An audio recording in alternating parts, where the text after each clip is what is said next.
जय Hind to all cadets. तो कैसे आप सभी, आई होप आप सभी अच्छे होंगे। तो भाई देखो, कल हमारा नेवी का रिज़ल्ट निकल गया था और काफ़ी लोगों का हुआ होगा, काफ़ी लोगों का नहीं भी हुआ होगा। तो पहले मैं अपना बता देती हूँ। मेरा 27 कट ऑफ गया था और मेरे आए थे 25 मार्क्स, मतलब 2.5 नंबर मेरा कम था, क्योंकि 75 था यानी 24.75 और उधर कट ऑफ था 27.25, तो 2.5 नंबर मेरा कम था। तो मेरा नहीं हुआ इस इंटेक में, 2.5 नंबर का मैं, बट इतना श्योर हूँ कि मेरे एक 2026 वाले लिस्ट एक 2026 वाले लिस्ट में श्योर होगा।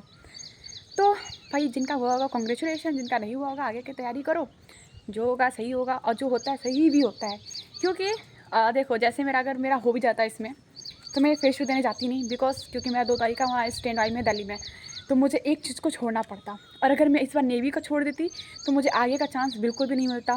तो इसलिए सही भी हुआ, इस बार नहीं हुआ, अगले बार होगा फिर भी मैं देने नहीं जाऊँगी, क्योंकि विशाखापट्टनम दिया हुआ है तो मुझे कोई जाने देगा ही नहीं मेरे घर से। बस एग्ज़ाम था, हाँ एग्ज़ाम था कि मुझे एटलीस्ट एक ये निकालना था। बट मुझे पता चला था कि जब मैं वहाँ पे इतना ज़्यादा एक्साइटेड हो गई थी भाई क्वेश्चन को देख के, क्योंकि भाई इजी था एग्ज़ाम। बट मुझे ये नहीं पता चला कि वो जो ऑप्शन दिया है भाई, वो ए का डी में, डी का बी में, वो हमें लगाने के लिए है। मैं उसको इग्नोर कर दी टोटली। बट जब हाँ आई तब बोले कि नहीं वो तो उसमें मारना था, तभी मैं समझ गई कि भाई अब ओरा से ज़ीरो बन गया क्योंकि अब मैं उस पर ध्यान ही नहीं दी। अब बट लिटरली पेपर काफ़ी ईजी था हमारे शिफ्ट का, और बहुत लोग पास भी होंगे, बट मेरे साथ में जितनी लड़कियां थी उनका नहीं हुआ, उनका सेकेंड शिफ्ट में ही था और किसी ने भी ध्यान नहीं दिया था, किसी ने भी ध्यान नहीं दिया था। बट इट्स ओके यार, मैं बिल्कुल भी 1% दुखी नहीं हूँ, क्योंकि रिजल्ट आने से पहले मैंने ग्रुप में इन्फॉर्म किया था कि भाई मैं फेस टू देने जाऊँगी नहीं, और काफ़ी दिनों से कह रही थी। एंड सेकेंड चीज़ ये है कि मेरा मेडिकल में भी प्रॉब्लम हो गया थोड़ा सा आई को लेके, और मेरे विज़न थोड़े वीक हो गए हैं।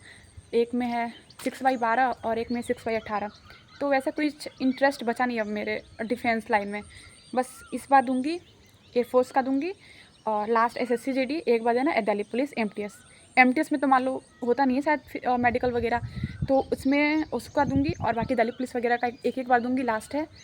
अगर किसी में हो गया तो हो गया, नहीं तो फिर डिफेंस का लाइन छोड़ दूंगी भाई, क्योंकि जब विज़न ही कमज़ोर हो गया तो फिर मेडिकल में तो वैसे भी डर रहेगा आउट होने का। देखते हैं क्या होगा। अगले बार तो निकाला नहीं मुझे विजन में, पता नहीं क्यों, बट इस बार तो अब डर है कि निकाल देंगे। बाकी चिल रहो भाई, जिनका नहीं हुआ, जिनका हो गया खुशी मत ज़्यादा मनाओ, क्योंकि आगे फेस टू है और टाइम भी बहुत कम है 10 दिनों में। तो इतना प्रैक्टिस कर लो कि तुम्हारी सारी चीज़ें तुम्हारी प्रैक्टिस वे में आ जाए। बाकी हमें तो वैसे भी रनिंग करना है भाई, एयरफोर्स के लिए सारी चीज़ें करनी ही है, तो कोई वैसा बड़ा इम्पैक्ट पड़ा नहीं मेरे ऊपर, और बाकी बहुत लोगों के ऊपर नहीं पड़ा होगा जिनका भी एयरफोर्स का होगा, आगे और भी चीज़ें होंगी। बट जिनका लास्ट इनटेक होगा, जिनका नहीं हुआ होगा, उनका मैं समझ सकती हूँ कि दुखी हुए होंगे नहीं हुआ होगा तो। बट कोई बात नहीं, जो होता है अच्छे के लिए होता है, इसको एक्सेप्ट करो। आज समझ में नहीं आएगा बट आगे ज़रूर समझ में आएगा। चाहिए पढ़ते रहो, मस्त रहो।